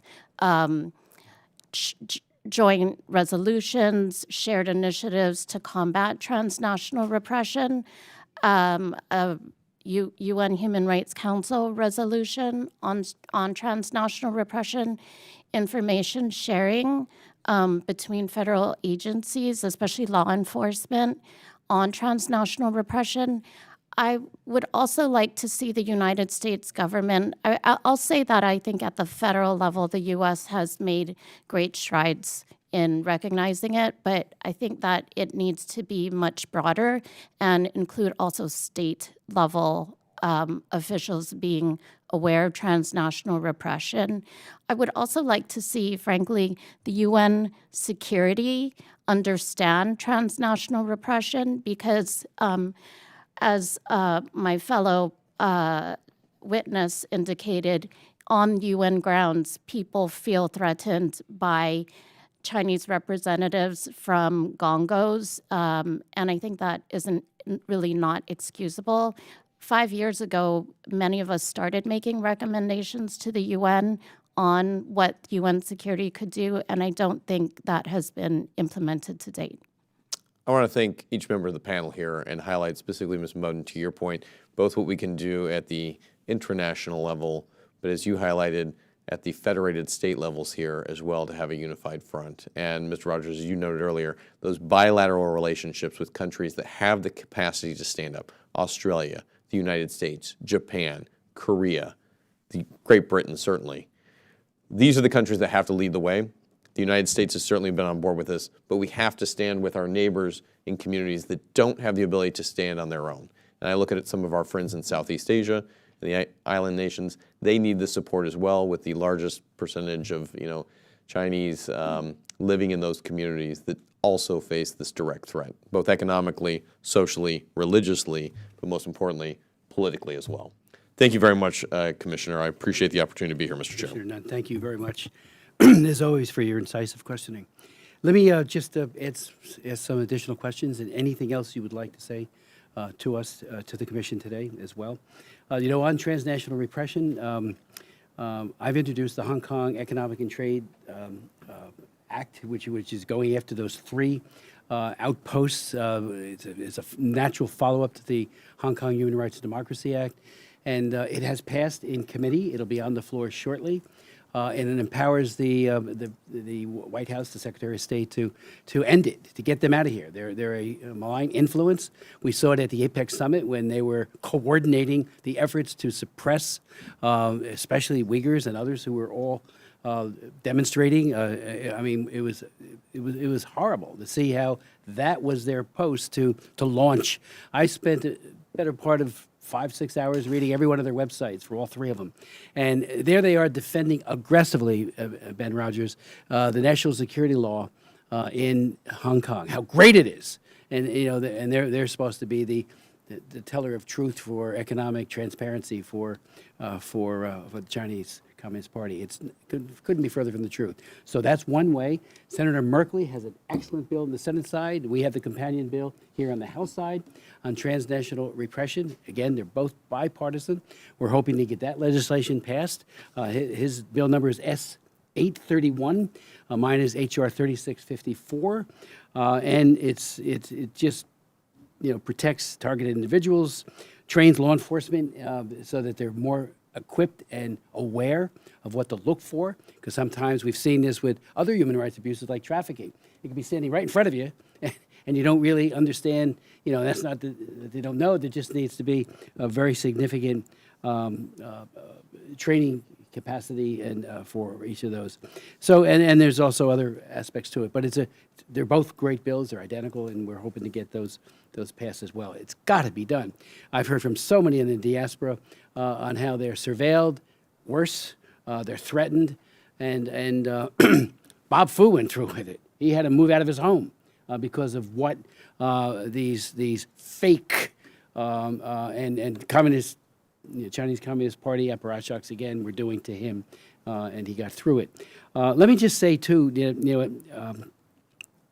I am requesting again today, and we're going to do another letter. I've done several. After we got the transplant, the organ transplant, forced organ harvesting bill passed, the Chinese embassy here went into overdrive in saying how all untrue it is, which is par for the course, but they're untrue. They also were making comments about how anybody can go to Xinjiang. They have nothing to hide. So we put together a letter immediately and said, I'd like to lead a congressional delegation to go there, to go to the camps, to really spend a week or two there. And we still haven't heard. We've done several follow-ups, and I'm again from this perch here today, from this podium, asking that the Chinese Communist Party allow me and other members to come. You have nothing to hide, we want to come. And, we've done it before. I went, Frank Wolf and I, back in the 80s, went to Perm Camp 35 in the Ural Mountains, where all the political prisoners were and the religious prisoners under the Soviet Union. Not all of them, but some of the best, like Natan Sharansky and others. It took 2 years, but we got there. And we interviewed and talked to every one of those prisoners, and we worked to get them out. But it was such an eye-opener. The warden couldn't believe it when we walked in the doors, even though he knew we were coming. He goes, how did you get here? Well, China has made that bold statement, but we're following it up. We want to go. And the sooner the better. So I again make that request again. Let me just, Dr. Dirks, thank you for your great testimony and your leadership. Back in 2006, I had a hearing. It was the longest hearing I've ever chaired. It was 8 hours long. We had Microsoft, Google, Cisco, and Yahoo, their top people, all testifying because of their really work to enable the Chinese Communist Party to surveil and to censor all things from the dissident community, the religious community. And one of the most telling things that we got from them, because I asked them all, swore them all in, that asked them, why are you doing it? And they said, well, when a police request is made, they honor it and they give personally identifiable information, and they just fork it all over to people who are going to go now round up, again, human rights activists and put them in prison. And there was one particular one that Yahoo gave all the information on, and they arrested him. It'll come to me. And we had his mother at a hearing, in a subsequent hearing, and here he was. All he told, an NGO in New York City, is what they were being told you can't do when the Tiananmen Square time comes around. To remember it and to focus on it. He got 10 years in prison. And Yahoo facilitated the entire thing. They did say they're going to move that kind of information off site, but who knows how well or poorly that has been done. But Google may be one of the worst. And Microsoft, when I just saw the former leader of Microsoft kowtowing to Xi Jinping last June in Beijing, it made my heart sick. Why did he have a prisoner list with him? So not only do we ask every government official, every lawmaker to raise names, and this commission has got the best list imaginable, and very accurate. We got to get our people in the private sector, especially big tech, to have prisoner lists and stop looking the other way, because they are enabling the cruelty of cruelties, like against your sister, Rushan, when they're silent. Silence means you're okay with it. You got to speak up. So we're going to make that request again of the private sector, as well in the letter like you have asked for, Rana. We will do that immediately. And again, maybe Mr. Dirks, you might want to speak. I think Microsoft, Google, Yahoo, Cisco, and the others, they have to own up to the complicity and the conveyance of high tech that they have now given to the Chinese. Now they take it over. They might even make it more efficient. But it's all used for repression. Why don't they know that? Where's the apology from Google? I was at a internet cafe in Beijing on one of my many trips there. I'm barred now from going. Hopefully I get to go to Xinjiang with a delegation. And I went to an internet cafe, typed in torture, because I was looking for Manfred Noack's his report. And I got Gitmo in Cuba. I got this harsh attack. And everything else I couldn't get, I pushed, the underlink and hyperlink could not get to any of it. I put my name in. That wasn't good. I put in the Dalai Lama. That was even worse, far worse. It just tells you, and, and all of that was enabled by high-tech companies in the United States of America, and that is outrageous. At that hearing, I started off, I had just read a book about IBM and the Holocaust. An excellent book, well footnoted, and it talked about how the Gestapo always had these great lists, particularly of Jews, which they hunted down and put into the concentration camps and killed. And it was, how did they always have that? IBM was a major, major, major reason. And I said, past this prologue, they're now enabling the Chinese Communist Party to repress in the cruelest of fashions these wonderful people. So, Mr. Dirks, you want to speak to that. Why don't these companies ever come clean? We had hearings leading up to the last Olympics, and we had some of the companies, Coca-Cola and the others. Now, they're not high-tech, but they're certainly a very, very big company. Just to say, what about the genocide that's going on in Xinjiang? Will you speak out against that? And it was like, one of them did, but all the others would not say a word. So, yeah.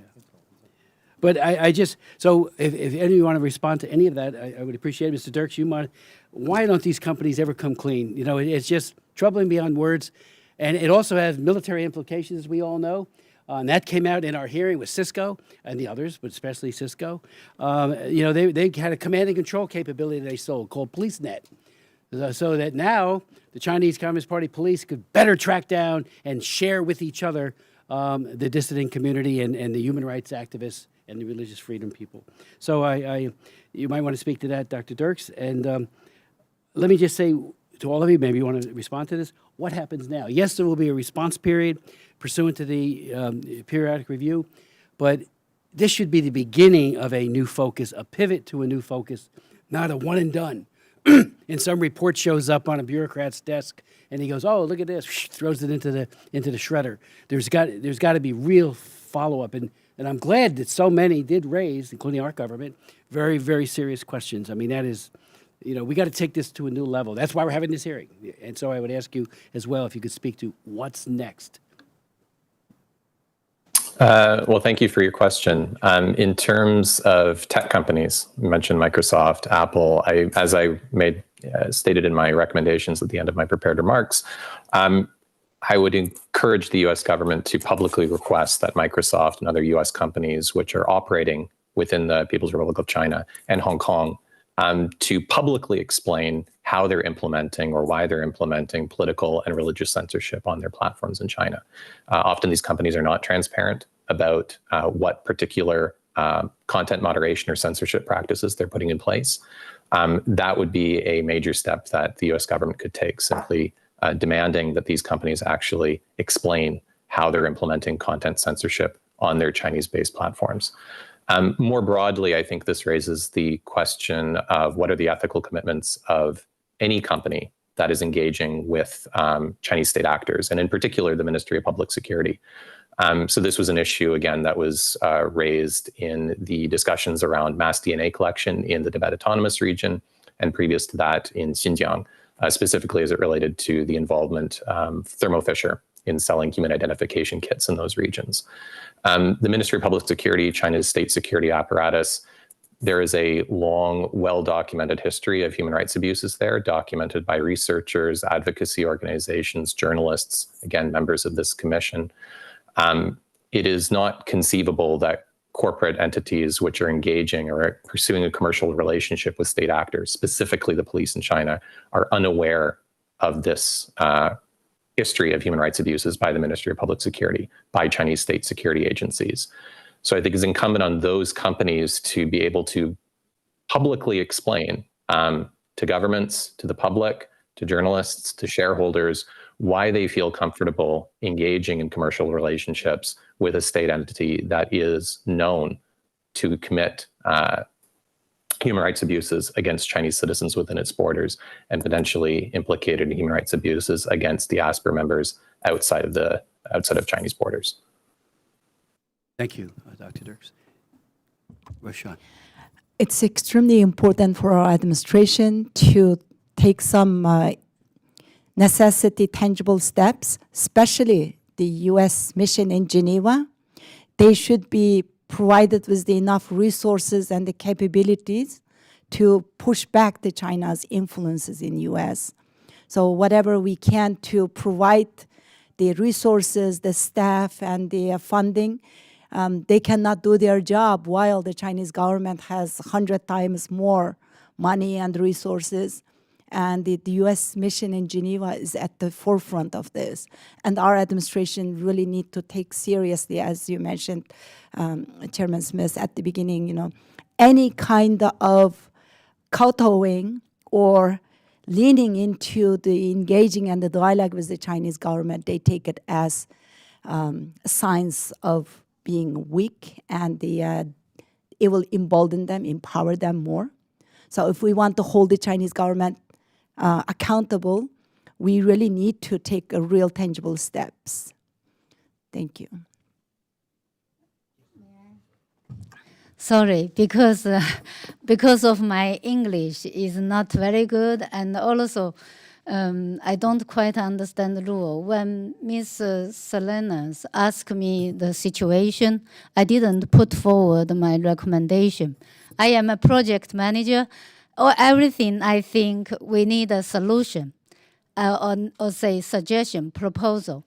Regarding the situation of the prisoners and in China, right now, I have a very simple but maybe difficult recommendation, because I know each of the country have diplomats in China. We have the human rights officer in Beijing, in Shanghai, maybe in the other place. Right now, I understand the difficulty is the human rights officer is not able to do anything publicly. Anytime when they meet with the family, the family got harassed and even imprisoned, like Yu Wensen and Xu Yan, because the only reason Xu Yan was imprisoned is because she go to meet the EU delegation when they come to China. I mean, this case is a very bad case that Chinese government want to show to the world, even the outside world, pay attention to the political prisoners. They still can detain their family. So what I want to say is, I hope the next more tangible step is the human rights officer in China should directly request to visit the detention center, the prison, ask even, as Rana just said, of course they will cover everything, but even just ask will give them pressure to follow the law they defined by themselves. Because we are not asking you to do anything else. You just do what you write in your law. So this is one recommendation. Another thing I want to highlight in my written statement, I mentioned when both the couple, they're detained or say imprisoned, their children is in real difficulty. The children, no people taking care of them, have big mental problem. And I wish we could have some way to also the human rights officer, just from a humanitarian point of view, they should be reached to be pay attention to. This is the second point. The third point, regarding the lifetime prison, for some of the prisoners, like Wang Bingzhang, he is already 75 years old. He's not going to, I talked with his family, I said, if we ask him to give up what he's doing, of course, 75 years old, he just want to come back home. But he was sentenced lifelong jail. For these kind of cases, also the human rights officer can reach out to do some negotiation. Because the political prisoners, the cases are too much. We have all kinds of circumstances. But we have a lot can do, case by case. Sorry, I might talk too long, but I have a lot of recommendations I could put forward into my personal written statement. Thank you. I appreciate it. Ben, yes, Mr. Rogers. Thank you. I'd like to answer your question very briefly, what's next, and doing so in respect to three areas. Firstly, at the UN, secondly, in regard to Hong Kong, and thirdly, more broadly, on China itself. At the UN, I very much agree with Rana Inbadin that our experience in Hong Kong Watch, when we were advocating for the UPR, we had some very encouraging meetings with non-traditional allies, countries that we hadn't worked with before, that are not totally in China's camp, countries like Peru, Costa Rica, Chile, Mexico. In the end, they didn't come forth with the recommendations we hoped they would on Hong Kong, but they were very receptive to hearing from us, at least their diplomats on the ground in Geneva. So I would encourage greater engagement with non-Western potential allies to try to counter China's influence at the UN. I think we need to really engage the special procedures, the special rapporteurs on all of the issues we talked about. And it's worth putting on the record the fact that just before the UPR, a group of special rapporteurs issued a statement calling for the release of Jimmy Lai. And then just a day or so ago, one particular special rapporteur has come out with a finding that a key witness who is due to appear soon in Jimmy Lai's trial, Andy Lee, who is himself a political prisoner, has been subjected to severe torture. And that he's testifying against Jimmy Lai, but under coercion and pressure and torture. And the special rapporteur has found that and has said, therefore, his testimony will not be valid because it is as a result of torture. Coming on to Hong Kong and Jimmy Lai, I know there is a proposal, which I think, Mr. Chairman, you are aware of, from Nina Shea to create a Jimmy Lai Way somewhere close to the Chinese embassy. I think that would be a fabulous step to take, and I will certainly be looking to encourage that in the United Kingdom and elsewhere as well. This week, the Hong Kong government announced a so-called public consultation on the Article 23 security legislation. Well, we know that's not going to be a genuine public consultation, but I wonder whether, in the same way that you have requested to go to Xinjiang, whether the CECC might request the opportunity to contribute to Hong Kong's public consultation on Article 23 and see how far you get with that. And then just more broadly, I'd like to put on the record the issue of pension funds that are invested in companies in China that are complicit with facilitating surveillance, repression, and genocide, but also the issue of the pension fund providers that are withholding Hong Kongers' pensions under the Mandatory Provident Fund, the MPF scheme. I won't go into detail on that, but that is something that I think should be addressed to allow Hong Kongers who are leaving Hong Kong and coming particularly to the UK, but also elsewhere, to withdraw their hard-earned pensions. And finally, if there is an opportunity to do more to highlight Jimmy Lai, perhaps in the form of a resolution, particularly on his case during the course of his trial, to put a spotlight on the trial, that would be very welcome. So thank you. Great suggestions. On the Jimmy Lai lane, we are working on a piece of legislation. We're more likely to try to do it in front of the Hong Kong economic and trade offices and put it there. Hopefully they won't be there. It won't be there much longer, but that would be one thought. It might be easier than doing it in front of the embassy, because when we do that, it's amazing how much opposition and the ability to spike that, particularly if it passes the House and the Senate. It's happened before. One thing that, did you want to say something? I wasn't sure. I'll try to be brief No. on your request about next steps. Yes. I still believe in American energetic diplomacy. The Xinjiang resolution in the Human Rights Council could have passed if the United States government had advocated for it more vigorously. For China, it was a full court press.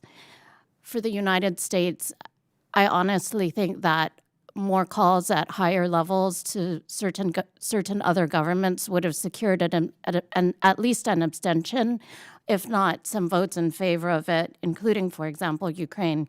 The UN's Commissioner for Human Rights has said that he will follow up on his predecessor's report on Xinjiang. I would like the U.S. to push to be talking to that office, letting them know that mere engagement with the PRC is not enough. It needs to be pressure. It needs to be public. And I would love to see the UN High Commissioner for Human Rights himself mentioning these cases by name. And then finally, I support Sophie Luo's suggestion. I would love to see American diplomats in China asking for access to these prisoners. Finally, in other academic writings, I have written about China's authoritarian collaboration in the UN, including with a group that goes by the moniker Like-Minded Group. They're like-minded about trying to hold back the UN human rights bodies from scrutiny. I would love to see American diplomats try to chip away and weaken that group, making it smaller and less powerful. Thank you. Thank you so much. You know, let me just ask and follow up. Can that resolution on Xinjiang be reconsidered or reintroduced? It could be. My understanding is there's a lot of hesitancy about doing that.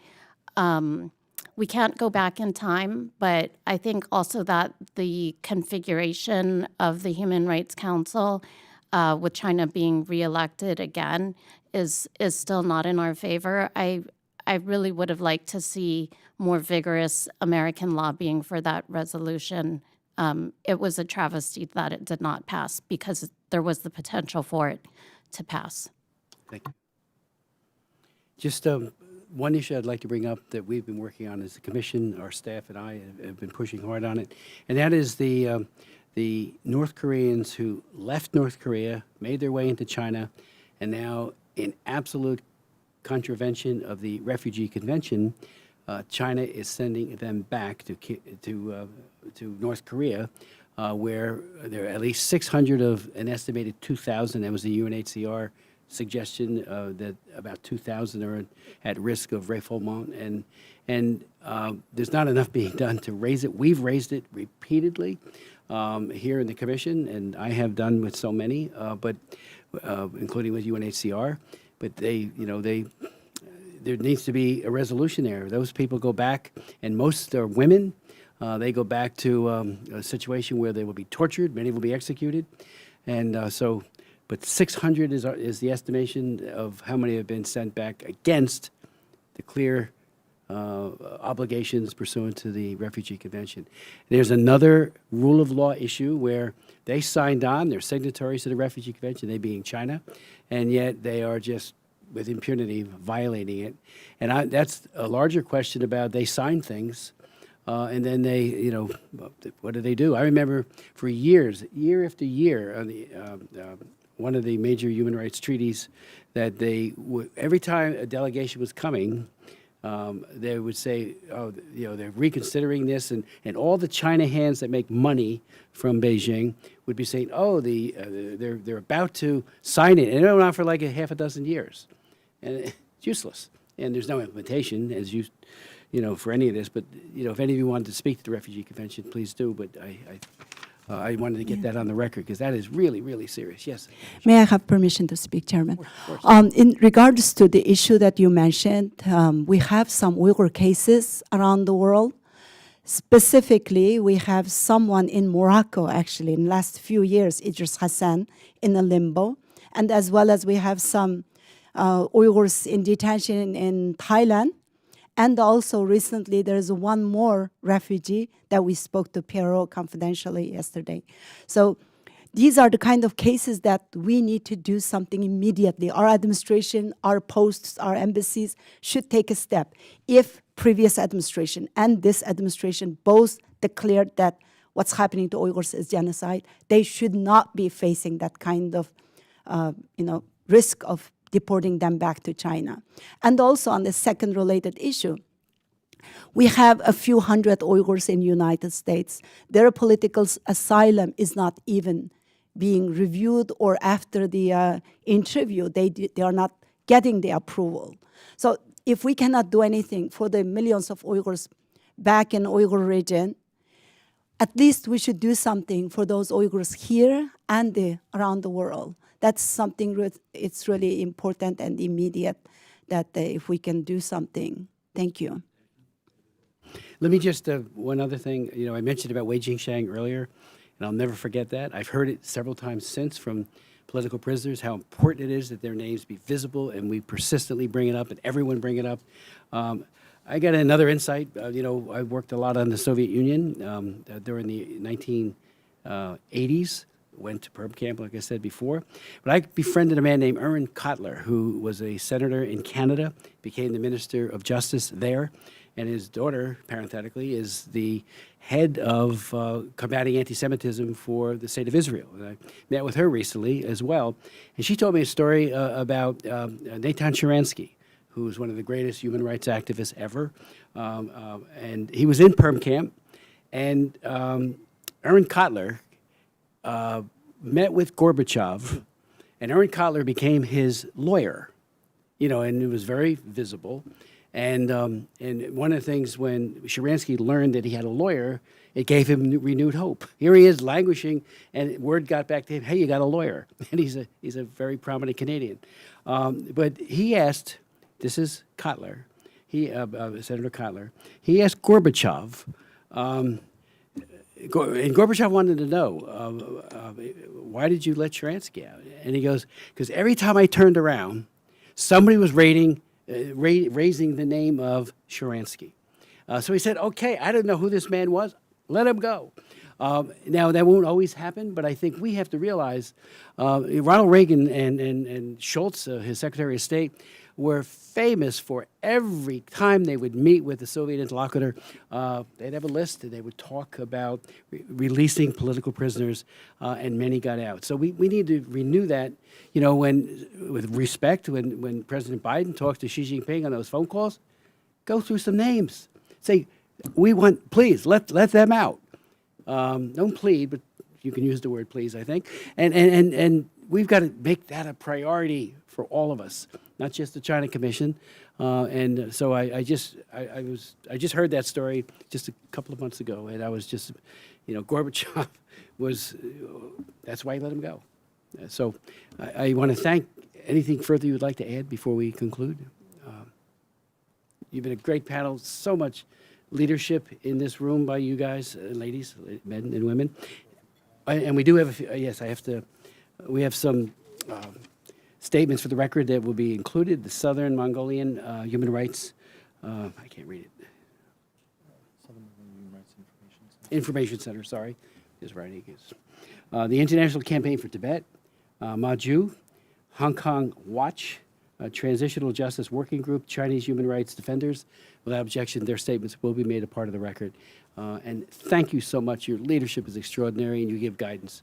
And Pastor Patton is here from the Taiwan.